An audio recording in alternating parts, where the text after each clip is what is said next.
हो रही बर्फबारी और बर्फीली हवाओं ने मैदानी इलाकों को भी ठुठरा दिया है। पहाड़ी इलाकों में हो रही बर्फबारी और बर्फीली हवाओं के आने से समूचा उत्तर भारत कड़ाके की ठंड की चपेट में है।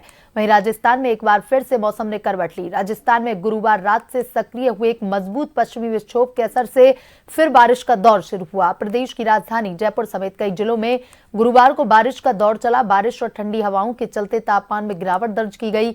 मौसम विभाग के मुताबिक प्रदेश में गुरुवार रात मजबूत पश्चिमी विक्षोभ सक्रिय होने से उदयपुर, अजमेर, कोटा, जयपुर, भरतपुर और बीकानेर संभाग के कुछ इलाकों में मेघ गर्जन के साथ हल्की से मध्यम बारिश होने की संभावना है। शुक्रवार को प्रदेश में इसका सबसे अधिक असर रहेगा। 29 दिसंबर को इस सिस्टम का असर खत्म होने के बाद फिर राज्य में न्यूनतम तापमान में गिरावट आने से ठंड बढ़ेगी और कोहरा भी छाया रहेगा।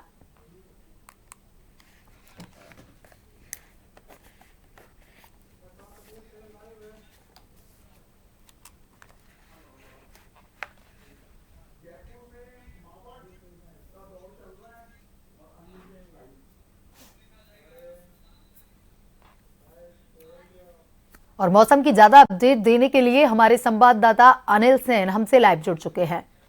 अनिल, पश्चिमी विक्षोभ सक्रिय होने की वजह से अब हल्की हल्की बारिश का दौर भी जो है वो कई जिलों में देखा जा रहा है। अगर मौसम को लेकर के बात करें तो क्या बना हुआ है मौसम?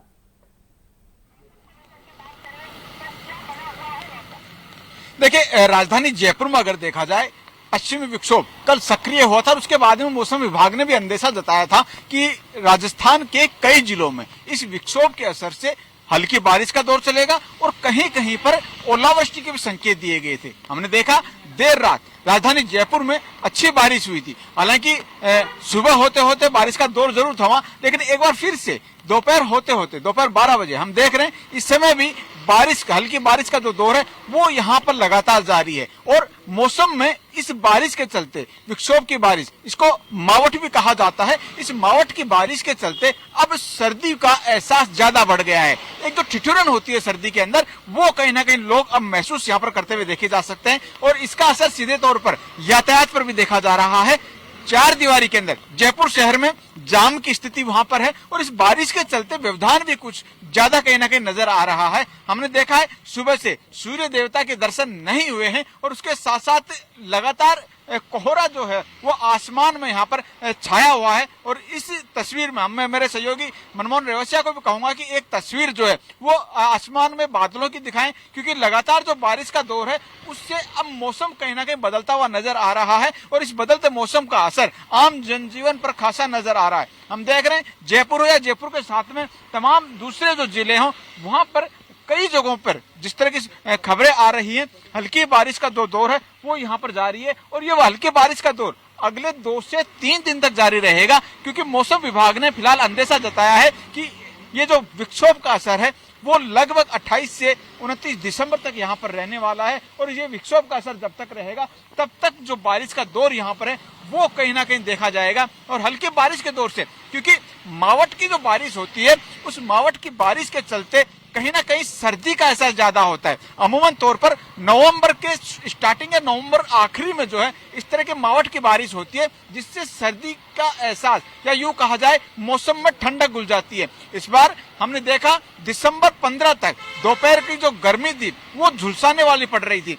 वजह ये एक हिसाब थी कि जिस तरह से सर्दी कम रही वो मावठ की बारिश नहीं होने के चलते सर्दी नहीं बढ़ी थी, लेकिन अब दिसंबर एंडिंग होते होते मावठ की बारिश भी हो गई है। विक्षोभ यहाँ पर सक्रिय हो गया है और विक्षोभ के सक्रिय होने के साथ साथ राजस्थान के अंदर अब टेम्परेचर इस मावठ की बारिश के चलते गिरावट यहाँ पर दर्ज होगी। हालांकि हमने देखा था कि फतेहपुर और शेखावाटी एरिया, चूरू की अगर तरफ देखा जाए, सीकर की तरफ देखा जाए, टेम्परेचर राजस्थान के दूसरे जिलों के मुकाबले काफी कम जो है वो वहां पर दर्ज किया जा रहा था। लगभग 3 डिग्री के आसपास जो तापमान था वो दर्ज हो रहा था, लेकिन आज के बाद की अगर देखा जाए तो टेम्परेचर में गिरावट और वहां पर दर्ज होगी।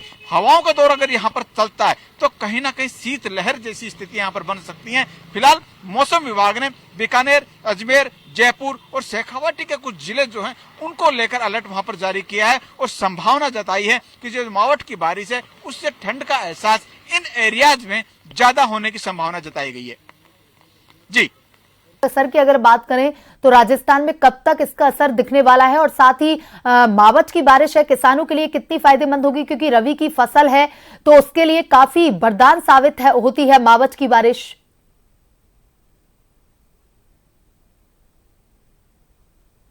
देखिए, खासतौर से ये जो बारिश है, हालांकि यूं तो इफेक्ट और साइड इफेक्ट कई तरह के होते हैं। इंसानी जीवन पर अगर देखा जाए जनजीवन प्रभावित होता है और मौसम एक तरह से बदलेगा तो वो कहीं ना कहीं मौसमी बीमारी भी यहाँ पर पैदा करेगा। लेकिन दूसरी तरफ इस मावठ की बारिश का अगर पॉजिटिव असर देखा जाए, किसानों को अक्सर इस मावठ की बारिश का इंतजार रहता है।